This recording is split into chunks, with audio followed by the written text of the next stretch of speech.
ఆంధ్రప్రదేశ్ రాష్ట్ర SC ST పారిశ్రామికవేత్తల Ayurveda association అధ్యక్షుడు కలపాటి సర్వేష్ ముఖ్యంగా తెలియజేయడం అనగా ఆంధ్రప్రదేశ్ రాష్ట్ర ముఖ్యమంత్రి వర్యులు జగన్మోహన్ రెడ్డి గారికి మా యొక్క విన్నపం.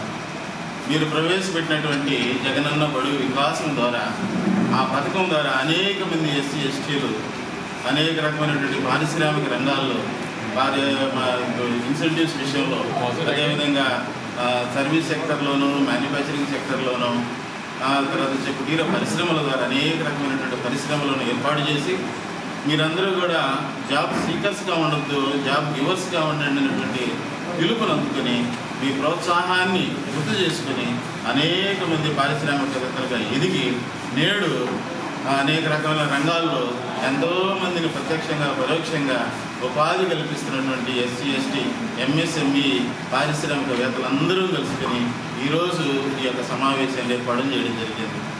కావున 2021 సంవత్సరంలో గత 2000 అప్పటి వరకు మిగిలిపోయినటువంటి ఇన్సెంటివ్స్ని, ఎంఎస్ఎంఈ ఇన్సెంటివ్స్ని మీరు సెప్టెంబర్ 2వ తేదీ 1124 కోట్ల రూపాయలని రిలీజ్ చేయడం జరిగింది. ఆ రోజు మీరు పత్రిక ముఖ్యంగా నేను ప్రతి సంవత్సరం 6 నెలలకు ఒకసారి, సంవత్సరానికి 2 సార్లు మీ యొక్క సబ్సిడీలు ఏదైతే ఎంఎస్ఎంఈ సబ్సిడీలు ఉన్నాయో వాటిని రిలీజ్ చేసేటువంటి బాధ్యత నాది అని మీరు రూపొందించినటువంటి సంక్షేమ క్యాలెండర్లో మీరు పొందుపరచడం జరిగింది. 2022 సంవత్సరం మార్చి నందు ఒకసారి, అదేవిధంగా 2023 సంవత్సరం జూలై 4వ తేదీన మీరు సంక్షేమ క్యాలెండర్ ద్వారా ఈ ఎంఎస్ఎంఈ రీస్టార్ట్ ప్రోగ్రామ్ అనేటువంటి ప్రత్యేకమైనటువంటి ప్రోగ్రాంను ఏర్పాటు చేసి రావాల్సినటువంటి ఎస్సీ ఎస్టీ ఏదైతే రాయితీలు ఉన్నాయో ఎంఎస్ఎంఈ ద్వారా వాటిని మేము రిలీజ్ చేస్తానని మీరు పత్రికాముఖంగా తెలియజేయడం అయింది. కానీ ఆ రోజు నుండి ఈ రోజు వరకు కూడా ఏ రకమైనటువంటి రాయితీలు మీరు ఈరోజు పెండింగ్లో ఉన్నాయి.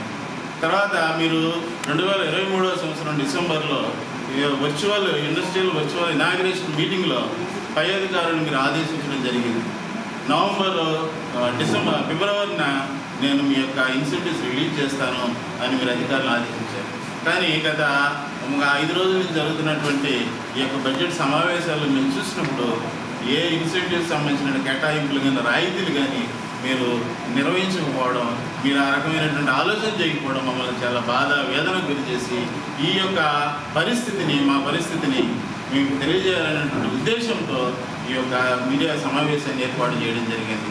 మొత్తం మీద మనం చూసుకుంటే 26 జిల్లాల్లో ఈ యొక్క ఎస్సీ ఎస్టీ ఎంఎస్టీసీ పారిశ్రామికవేత్తలు సుమారు 10,000 రకాలైనటువంటి ఎంఎస్ఎంఈ యూనిట్ల ద్వారా అనేక మందికి ప్రత్యక్షంగా పరోక్షంగా ఉపాధి కల్పిస్తూ నేటి వరకు ఎంతో మీరు ఇచ్చినటువంటి పిలుపు మేరకు ఆర్థికమైనటువంటి ప్రగతిని సాధిస్తూ ఉన్నారు. తద్వారా మీరు అందించవలసినటువంటి రాయితీలు సుమారుగా 650 కోట్ల రూపాయలు ఇప్పుడు పెండింగ్లో ఉన్నాయని మీకు తెలియజేయడం జరిగింది. కాబట్టి మీరు దయచేసి ఈ పెండింగ్లో ఉన్నటువంటి రాయితీలన్నీ కూడా త్వరితగతిన రిలీజ్ చేసి మీరు ఏదైతే మీరు ఊహించారో, ఏదైతే ఎస్సీ ఎస్టీల యొక్క ఆర్థిక బలోపేతానికి నేను ముందుంటానో, వారికి నేను సహకారం అందిస్తానో, వారికి నేను తోడుగా ఉంటానని మీరు ఏదైతే మాట ఇచ్చారో ఆ మాట విషయంలో మీరు నిలబెట్టుకొని ఈ యొక్క ఎస్సీ ఎస్టీ పారిశ్రామికవేత్తలు ఏదైతే ఎంఎస్ఎంఈ ద్వారా 5 బస్సులు కావచ్చు, ఇంకా అనేక రకమైనటువంటి ఉత్పత్తి రంగంలో ఉన్నటువంటి అనేక మంది ప్రజలు కూడా ఉన్నారు. మీరందరినీ కూడా మీరు దృష్టిలో ఉంచుకొని రావాల్సినటువంటి రాయితీలన్నీ కూడా సకాలంలో రిలీజ్ చేసి మా జీవితాల్లో మీరు వెలుగులు నింపాలని ప్రత్యేకంగా మీకు ధన్యవాదాలు తెలియజేసుకుంటున్నాం. కాబట్టి మేము అనేక రీతిగా మీకు యొక్క అపాయింట్మెంట్ కోసం ప్రయత్నం చేసాము. కానీ మీకు మాకు అపాయింట్మెంట్ దొరకనందుకు కారణం చేత ఈ మీడియా సమావేశం ద్వారా, మీడియా మిత్రుల ద్వారా మీకు తెలియజేయాలనేటువంటి సదుద్దేశంతో ఈ మీడియా సమావేశం ఏర్పాటు చేయడం అయింది. కాబట్టి సహృదయంతో ఆలోచన చేసి ఈ ఎంఎస్టీసీ ఎంఎస్ఎంఈ ఎస్సీ ఎస్టీ ఇన్సెంటివ్స్ని త్వరితగతిన రిలీజ్ చేసి మా జీవితాల్లో ఒక సంతోషం, ఆనందం నింపాలని, అది త్వరితగతిన జరగాలనేటువంటి విషయాన్ని మీ దృష్టికి తీసుకొని వస్తూ ఈ సమావేశం నిర్వహించడం జరిగింది.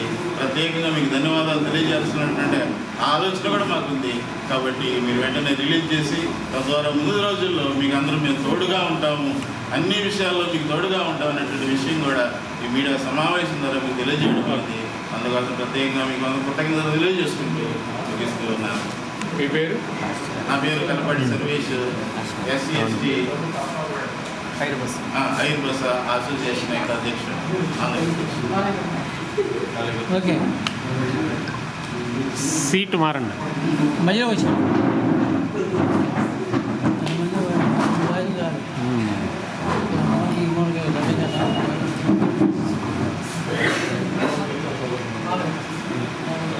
మీ పేరు చెప్పండి. మా పేరు పాటిబండ్ల బాలయ్య, ఎంఎస్ఎంఈ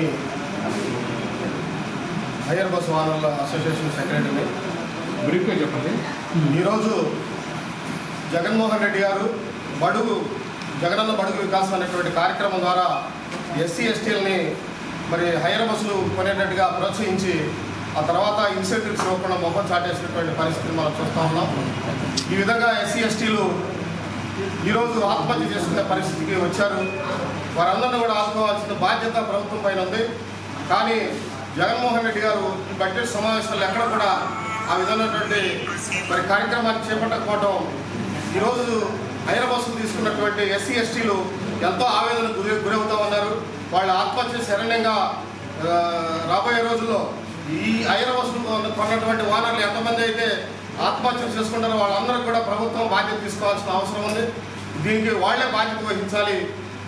ఇదే విధంగా ఎస్సీ ఎస్టీ ఓట్లతో గద్దెనెక్కినటువంటి జగన్మోహన్ రెడ్డి గారు మరి ఎస్సీ ఎస్టీలను ఎరగదొక్కేటువంటి కార్యక్రమం చేస్తూ ఉన్నాడు. గతంలో మరి ఎస్సీ ఎస్టీలకు రావాల్సినటువంటి 27 సంక్షేమ పథకాలు తీసేసింది మన అందరికీ కూడా తెలుసు.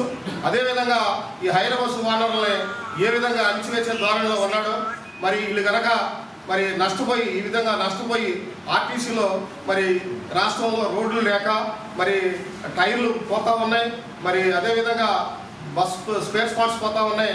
రోడ్లు సరిగ్గా లేనందుకు కారణంగా మరి రోడ్లు లేవు, మరి మాకు ఇచ్చే ఇన్సెంటివ్స్ తక్కువ. ఈ విధంగా ఎస్సీ ఎస్టీలని మేము ఇన్సెంటివ్స్ ఇస్తామని ప్రోత్సహించి వీళ్ళందరినీ కూడా మాయ చేసి మభ్యపెట్టి మరి ఈరోజు మరి రాష్ట్రంలో ఉన్నటువంటి ఎస్సీ ఎస్టీలని విపరీతంగా మరి అణచివేసే ధోరణిలో ఉన్నాడు. కనుక రాబోయే రోజుల్లో మరి ఎస్సీ ఎస్టీలు కనుక ఆదుకోపోయినట్లయితే ఇదే ఎస్సీ ఎస్టీలు మిమ్మల్ని ఇంటికి పంపించే కార్యక్రమం చేపడతారని హెచ్చరిస్తూ సెలవు తీసుకుంటాను. మీ పేరు? బాలయ్య. ఏంటంటే